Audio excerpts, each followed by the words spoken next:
여러분 안녕하세요. 판타스틱 준쌤입니다. 5학년 1학기 국어나 9단원 마지막 시간이에요. 여러가지 방법으로 읽어요에서 자신만의 읽기 방법 찾아보기. 네, 2시간 중에 두 번째 시간이고요. 294, 295만 하고 마칠 건데 4번도 사실은 지난번에 하고 마쳤기 때문에 할 내용이 그렇게 많지 않아요. 지난 시간도 그랬지만 굉장히 수업 내용이 짧을 거예요. 그 부분 참고하시고요. 지난 시간에 우리가 자신만의 읽기 방법, 여러 독서가들의 읽기 방법과 그 다음에 친구들의 읽기 방법, 그 다음에 마지막으로 자신의 읽기 방법 표로 정리해서 같이 나눠보는 것까지 했어요. 그걸 했으면 이제 여러분들이 이번 시간에 할 내용은 거의 이게 끝이에요. 정리하는 부분 빼고는 이게 거의 끝이기 때문에 정말 내용이 없습니다. 친구들의 읽기 방법을 들으며 좋은 점을 정리해 보세요. 학교에 나와서 수업을 하는 경우에는 같이 들으면서 나누면 되고, 그게 아니다 하면은 온라인 클래스 등등 여러분들이 과제를 올리는 곳에다가 친구들이 쓴 글이나 앞에 있는 표 있죠? 요거를 아마 봤을 거예요.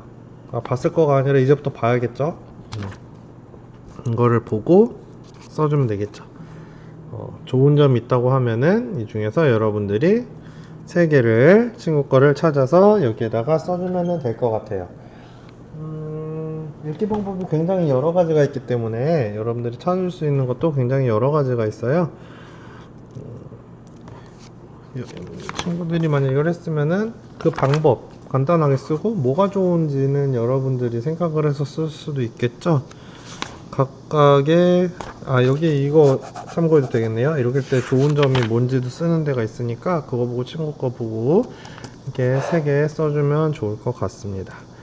요거 하는데 시간이 조금 오래 걸릴 거예요. 그렇기 때문에 영상 잠깐 멈춰 놓고 여러분들 친구가 올린 과제를 보고 이 부분을 하면 될 것 같아요. 그리고 나서 정리를 하겠습니다.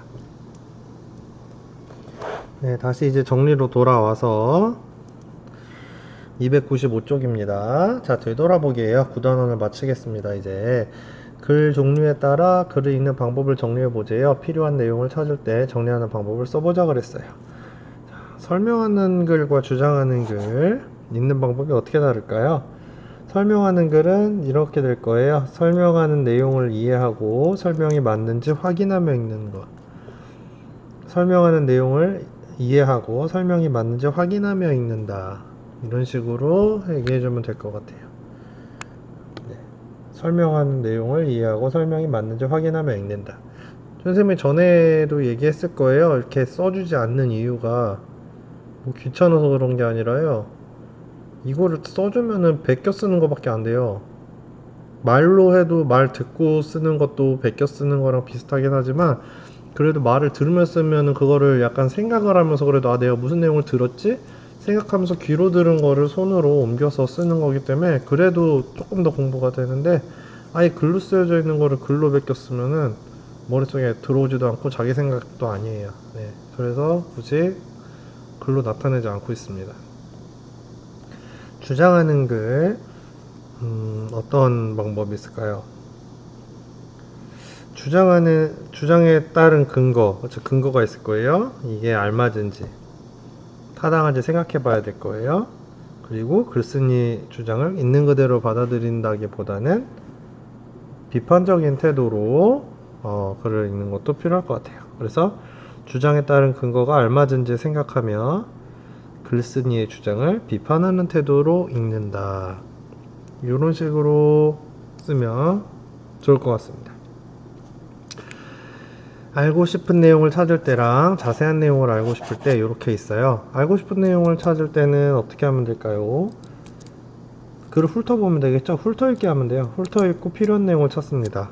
그거 생각나나요? 우리 그 과제 발표하기 위해서 과제 하는 거 찾는 거 그때 나왔죠. 글을 훑어읽고 필요한 내용을 찾는다. 자세한 내용을 알고 싶을 때는요. 글을 처음부터 자세하게 꼼꼼히 읽어야겠죠? 글을 처음부터 자세하게 꼼꼼히 읽고 필요한 내용을 찾아서 정리합니다. 글을 처음부터 자세히 꼼꼼히 읽고 필요한 내용을 정리해요. 그게 요 내용이 되겠죠. 굉장히 쓸 내용은 많지만 중요한 내용이에요. 그쵸? 생활 속으로 부분은 여러분들이 항상 단원 끝날 때마다 하는 거죠. 단원 학습 시작할 때 세운 계획 앞에 알죠? 자, 이제 단원 시작할 때 우리가 이거를 쓰는 게 있었어요. 앞에 요 부분이요. 그쵸? 자, 무엇을 배웠나요? 우리가 크게 한 4가지 정도 있거든요. 자, 첫 번째로는, 자, 한번 생각을 해볼게요. 그냥 막 듣는 게 아니라. 첫 번째는 무슨 경험을 나눴어요? 글을 찾아서 읽은 경험을 나눠봤어요. 그 다음에 두 번째로 무엇에 따른 읽기 방법을 배웠나요? 무엇에 따른 글의 종류. 세 번째, 글에 필요한 글을 찾아서 정리하는 걸 해보고요. 네 번째, 지금 계속 했던 거예요. 자신만의 읽기 방법을 찾아보는 걸 했습니다. 이 내용을 여기다가 정리를 해주시면 될 것 같아요. 멈춰놓고. 새롭게 알게 됐네요.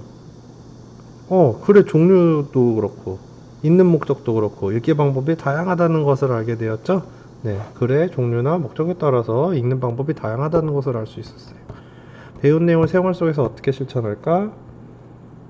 앞으로 글을 읽을 때 글의 종류나 읽는 목적에 따라서 알맞은 읽기 방법으로 읽어야지 이렇게 실천할 수 있겠죠. 이 내용이랑 비슷한 것 같아요. 이제 그걸 알았으니까 생활 속에서 글을 읽을 때 필요성과 목적에 따라서 알맞은 읽기 방법을 사용해서 읽을 거야 라고 여기다가 정리를 해주면 끝날 것 같네요. 이렇게 해서 9단원이 끝났어요. 이제 10단원 다음 시간부터는 주인공이 되어 라는 단원을 같이 공부해 보도록 하겠습니다. 여러분 그동안 9단원 공부하느라 고생 많았어요. 이제 얼마 남지 않았습니다. 네, 만약에 학교에서 그대로 단원 그냥 쭉쭉쭉 그대로 진도가 나갔다면은 이제는 한 단원만 남았습니다. 10단원이 1학기 마지막 단원이기 때문에 여러분 힘내서 좀만 더 하면은 2학기를 맞이할 수 있을 거예요. 고생 많았어요.